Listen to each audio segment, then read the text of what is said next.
Hello everyone, আমার নাম ঈশিতা। আমার ছোট্ট এই ব্লগটাতে আপনাদের সকলকে ওয়েলকাম জানাই। আজ রান্না করেছিলাম আলুর দম। চলুন আজকের এই রেসিপিটা আগে আপনাদের সাথে শেয়ার করে নিই। অনেক দিন বাদে জানেন তো আলুর দম বানাচ্ছি, তাও আবার একটু অন্যরকমভাবে। তো চলুন আজকের এই রেসিপিটা আপনাদের সাথে শেয়ার করি। তো প্রথমে আলুটা সেদ্ধ করে নিয়েছিলাম, তারপর ভালো করে ছুলে কেটে নিয়েছিলাম।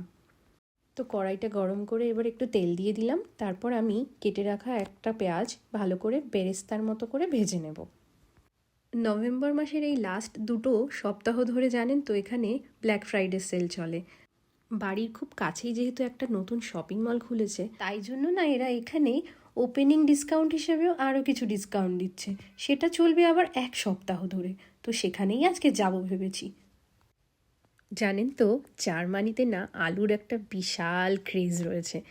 তো জার্মানিতে আসার পর থেকেই দেখছি যে কোনো রেস্টুরেন্টে যাই বা দোকানে যাই, আলুটা কিন্তু এদের মেন ডিশেই থাকবে। যেমন আমরা ভাত বা রুটি খেয়ে থাকি, এরা আলুর সাথে অন্যান্য জিনিসের অপশন দিয়ে থাকে।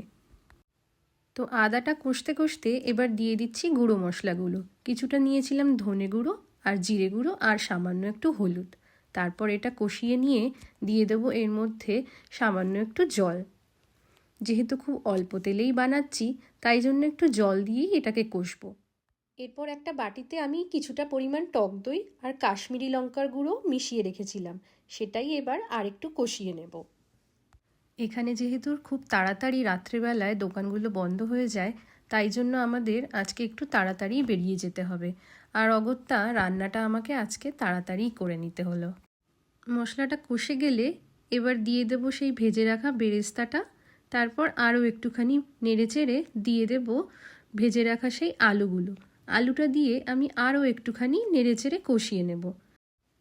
এবার দিয়ে দেব কিছুটা মটরশুঁটি সেদ্ধ করা আর দুটো কাঁচা লঙ্কা। যেহেতু বাচ্চারাও খাবে, ঝাল খুব একটা দেব না। দিয়ে দেব সামান্য গরম জল। গরম জলটা দিয়ে এবার রান্নাটাকে কিছুক্ষণ হতে দেব। এবার আরও কিছুক্ষণ ঢাকা চাপা দিয়ে রান্নাটা হতে দেব। এবার না সামান্য একটু চিনি দিয়ে ঢাকা দিয়ে দিলাম। শুনেছি দই দিয়ে রান্না করলে নাকি একটু চিনি দিলে রান্নাটা আর একটু ভালো হয়। আলুর দমটা প্রায় হয়েই এসেছে। এবার ঘরে তৈরি করা একটু গরম মশলা দিয়ে রান্নাটাকে নামিয়ে নেব। তৈরি হয়ে গেছে আমার আজকের মতো আলুর দমের রান্নাটা। দেখতে কেমন হয়েছে জানাবেন কিন্তু। ঋদ্ধি সেও চলে এসেছে বাড়িতে স্কুল থেকে। তো বেরোতে বেরোতে বেশ সন্ধেই হয়ে গেল। এখন বাজে প্রায় 6টা।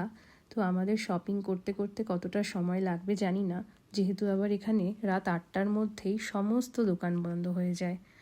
বাড়ি থেকে খুবই কাছে, পায়ে হেঁটেই যাওয়া যেত, কিন্তু এত ঠান্ডা পড়েছে যে হেঁটে গেলে না সত্যিই ঠান্ডা লেগে যাবে। তো চলুন, প্রায় এসেই গেছি। তো এখানে যেতে যেতেই শুনতে পাচ্ছিলাম বেশ সুন্দর মিউজিক হচ্ছিল। আর ওই দেখুন বাচ্চাদের কি সুন্দর ক্যান্ডিজ দিচ্ছে। তো এখানেই দেখতে পেলাম যে জুতোর দোকানে দিচ্ছে প্রায় 50% সেল।